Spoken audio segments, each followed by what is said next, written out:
Just a quick warning, this is a bit of an exciting chapter, so if you feel the need, I advise you to check the description for any content warnings.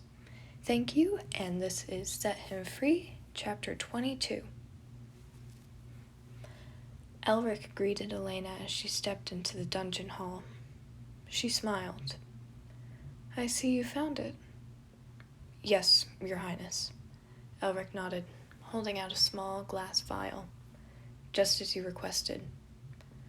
"Perfect." The queen gently grasped the vial, marveling at its searing orange color. Her eyes drifted to the cell at the end of the hall. "Unlock the boy's cell," she commanded. "I must have a word with him." Elric straightened. "Of course." He marched to the end of the hall, and Elena followed leisurely behind him. Almost no light shone within the dungeon, the only slivers of sun emerging from slim windows at the top of each cell. Dark and foreboding, a warning to what happened to those who crossed the queen. Her crimson skirt swished behind her as she approached the cell. Elric retrieved a ring of keys from his belt and with a crooked grin unlocked the cell door.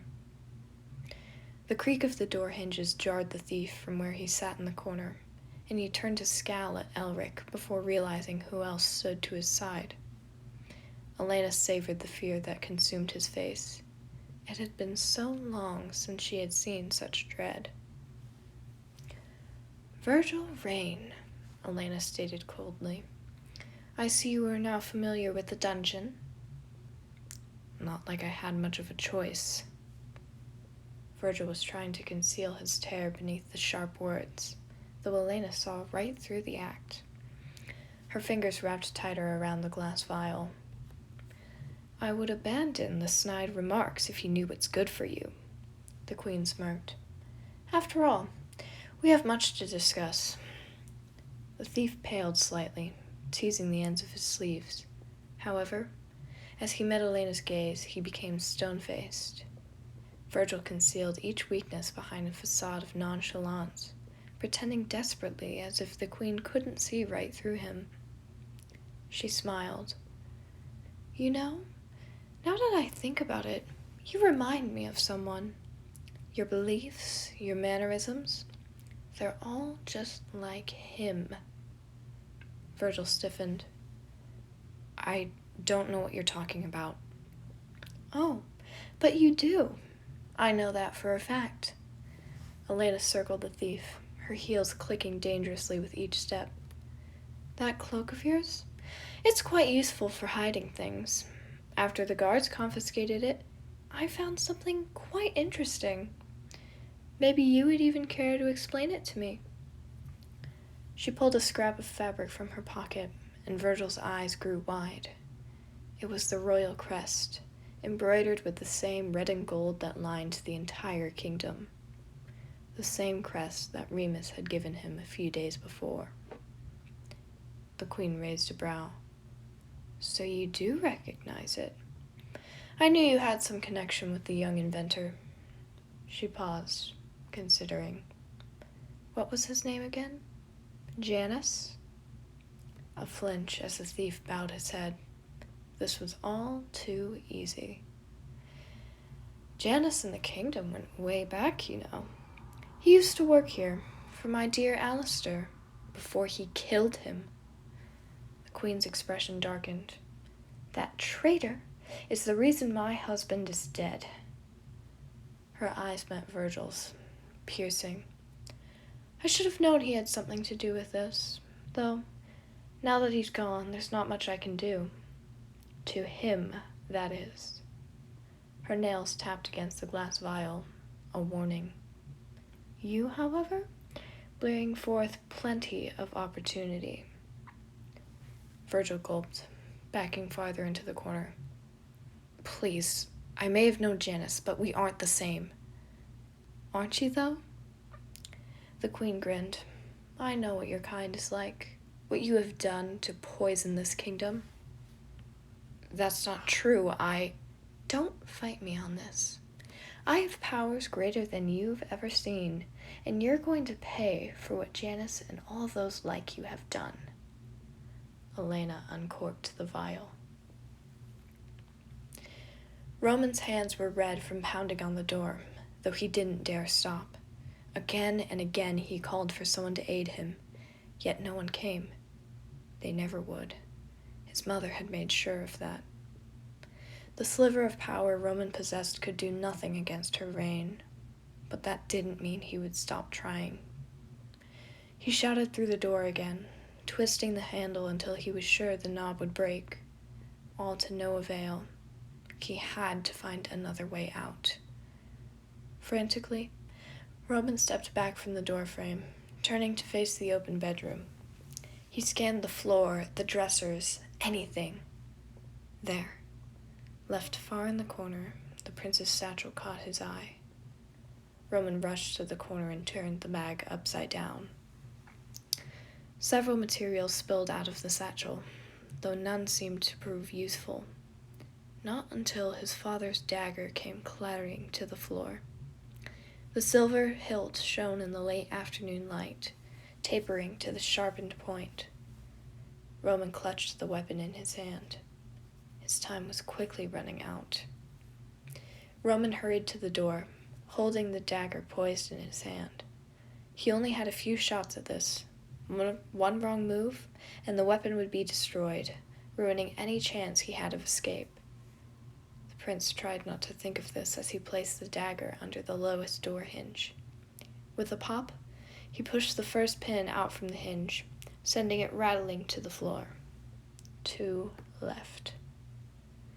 He moved on to the second hinge, removing the pin just as easily as the first. Roman strained to reach the final pin, managing to slide the dagger into place. The pin was stiff, barely shifting as the edge of the dagger pressed against it, though he didn't stop trying. After a few moments, the third pin dropped to the floor. At last, Roman was free. He spared no time in his room, shoving the door to the side and making a break for the dungeon. It was pure luck that he ran into Nikita along the way. The two collided, stumbling to the floor in a daze. Nikita took a few moments to gather her bearings, though when she did, her eyes widened. Roman? The prince glanced up with an equal amount of shock and quickly staggered to his feet. When did you get back? A few days ago, when you disappeared? Right, of course. Roman blinked, sparing a glance towards the dungeon. His window of time was shrinking. Nikita, I need you to do a favor for me. What kind of favor? You must find Logan and Patton. Get them to the dungeons and don't listen to anything the other guards say. Roman, what? I don't have time to explain. Roman called behind his shoulder, already picking up speed. Just hurry. Nikita knew better than to ignore the prince's request. Queen Elena held up the vial, and the mixture inside seemed to flare in response. Liquid fire, permanently burning. Virgil wondered if the same concoction had caused Janice's scar. The one Remus claimed was more than a mere invention mishap. Elena smiled then, a twisted sort of a grin that made Virgil's blood run cold. He tensed, backing farther into the corner until his back was pressed fully against the wall. It still wasn't enough. He couldn't escape if he tried. I bet you're quite curious to know what this can do. She swirled the vial, fiery orange spraying the glass. It would be beautiful if there wasn't a whisper of death behind it. I'd really rather not. You don't get to make that choice. A feline smile. You've made your place in this world clear the moment you decided to take my son. Elena paced around the cell, each clicking of her heels pounding in Virgil's ears. Be glad that Roman returned so soon. Now, instead of an entire kingdom, I have one person to blame, and the perfect first test subject. Virgil gulped. What do you mean? So Janus never told you? Elena raised a brow. Odd, since he was the one to create it. She sighed, tipping the vial back and forth eagerly. You see, our kingdom was quite weak back then, and we needed a source of power if we ever were to get to the top. Fear is the easiest way to do this. Realization struck Virgil. The secrets of Eldon, capable of destroying entire kingdoms, Janus had said. That's what he'd been trying to get Roman to reveal. He was trying to save Eldon from its own ruler. It took months of experimentation, Elena continued. But eventually, your little friend managed to create this. The liquid glimmered inside its glass prison, begging to be released.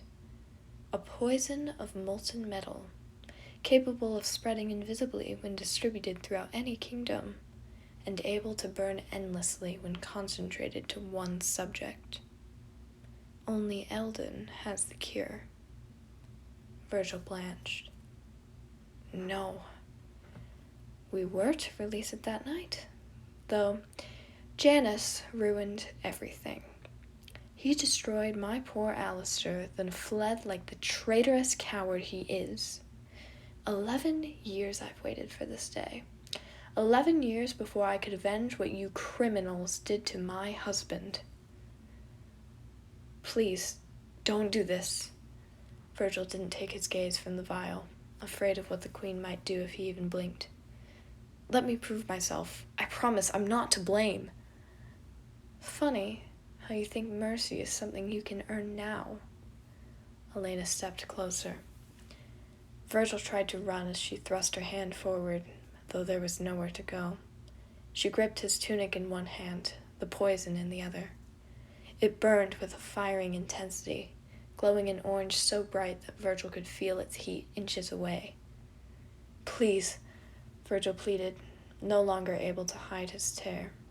He was shaking like a leaf, unable to even fight back as his hands were shackled behind him. Please, I'll do anything. I promise I'm not like the others. Liar. Elena chuckled, then grabbed Virgil's face and tipped the vial over his mouth. No! A shout came from the end of the corridor, and before Virgil could so much as blink, Roman dove in front of the Queen. The vial flew through the air, shattering against the wall and onto the prince. Elena screamed. The reaction was instant. The poison burned through where it had splashed onto Roman's back, searing the fabric in billowing drifts of smoke. He cried out, doubling over and clawing at the concoction that marred his skin. Everything was red, blazing and glaring. No, Virgil choked, dropping to the prince's side. Roman! The prince grimaced, clutching at his side as hot tears streaked down his face. The poison still crackled as Roman bit back cries. Someone do something! Elena screamed, rushing to Elric. Fetch someone, you idiot! Hurry! The prince's breathing was ragged, his eyes beginning to dim as Elena rushed to his side. Her son, the one thing she had tried so hard to protect. She had failed. Roman, dear, she cried, hands hovering over his shaking form. I'm sorry. I'm so sorry. Someone is coming. Just hang on, please. It hurts, Roman gasped. Oh, God, it burns. He grasped at his side, crying out as the liquid fire continued to eat away at him, scorching, scalding. His eyes began to flutter closed, and he distantly heard Virgil call out. Everything was blurred, muffled by his own pain. Slowly, he felt his eyes slip closed until the screams became distant, unconscious. This has been Chapter 22 of Set Him Free. Thank you so very much for listening, and I will see you next time for Chapter 23.